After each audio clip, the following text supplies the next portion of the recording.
Bismillahirrahmanirrahim. Assalamu alaikum, my dear student. Welcome on my channel AK Expert Solution. Today I am going to discuss the topic area of square. हमें area of square find करना है. अगर हम definition इसकी देखें, the area of a square equals any of its two sides multiplied together. हम जानते हैं कि हमारे पास जो स्क्वायर फिगर है उसकी चारों की चारों साइड्स इक्वल इन लेंथ होती हैं. आप किसी भी दो साइड्स को आपस में मल्टीप्लाई कर दें. फॉर एग्जांपल आप 2 को 2 से मल्टीप्लाई कर देंगे तो 4, यानी इसका हमारे पास एरिया क्या आ जाएगा 4. अगर हम इसका फॉर्मूला देखें, ए जो है वो इस लेंथ को हम L1 कह देते हैं और इसको L2 कह देते हैं. तो यहां पर हमारे पास ये दो लेंथ हैं, दो साइड्स हैं. तो यहां पर आपने 2 मल्टीप्लाई 2 कर देना है. तो 2 2s are 4, लेकिन दोनों के साथ सेंटीमीटर है, इसलिए इसका जो यूनिट होता है उसके ऊपर स्क्वायर आता है सेंटीमीटर स्क्वायर, क्योंकि ट्वाइस टाइम आप सेंटीमीटर को मल्टीप्लाई कर रहे हैं. अगर हम दूसरी तरह से देखें तो इसका फॉर्मूले को हम यूं भी रिप्रेजेंट कर सकते हैं, A is equal to l square. यहां पर भी आपने A लिखना है, ठीक है, क्योंकि लेंथ तो इसकी सारी सेम है. तो हम इसको L से भी रिप्रेजेंट कर सकते हैं. सिर्फ 2 लिखेंगे और इसके ऊपर स्क्वायर ले लेंगे.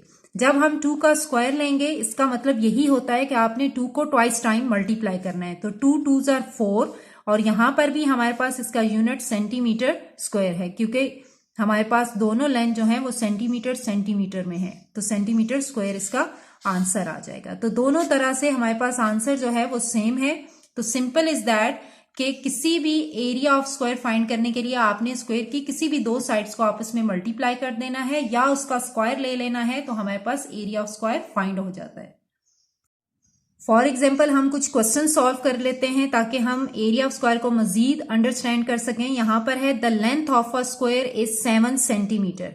हमें लेंथ दे दी है, फिगर है स्क्वायर, उसकी लेंथ कितनी है 7 सेंटीमीटर. तो आपने यहाँ पे 7 सेंटीमीटर हमारे पास लेंथ है स्क्वायर की, यानी स्क्वायर ये फिगर है, इसकी चारों की चारों साइड जो है वो इक्वल होती हैं लेंथ में. तो आपके पास हर साइड इसकी जो है वो इट मीन 7 सेंटीमीटर ही होगी. तो यहां पर लेंथ आ गई 7 सेंटीमीटर. फाइंड हमें क्या करना है, इसका एरिया फाइंड आउट करना है. हम सोल्यूशन में जाएंगे, ए लिखेंगे. आप किसी भी दो साइड्स को मल्टीप्लाई कर लें या आप एल के ऊपर स्क्वायर ले लें. ए यहां पर 7 है, 7 का स्क्वायर इट मीन 7 को ट्वाइस टाइम आपने मल्टीप्लाई करना है. 7 7s are 49.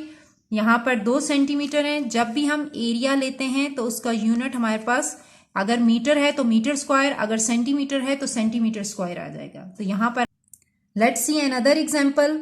यहां पर है the area of a square is 36 centimetre.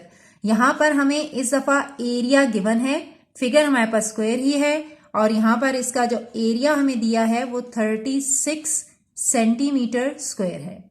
Find its length. हमें फाइंड आउट क्या करनी है, इसकी लेंथ फाइंड करनी है. हम सोल्यूशन लिखेंगे इसका और सोल्यूशन में हमारे पास क्या है, सबसे पहले formula area is equal to l square, मतलब एल ट्वाइस टाइम है, ठीक. हमें एल फाइंड करना है तो हम इसे मल्टीप्लाई ऐसे ट्वाइस टाइम लिख देंगे. एरिया हमारे पास 36 है, एल मल्टीप्लाई एल. 36 कैसे आता है, सेम फिगर हमारे पास जो है 6 मल्टीप्लाई 6, तो L multiply L it means L जो है वो हमारे पास क्या है 6 सेंटीमीटर है. तो एल का आंसर आ जाएगा 6 सेंटीमीटर.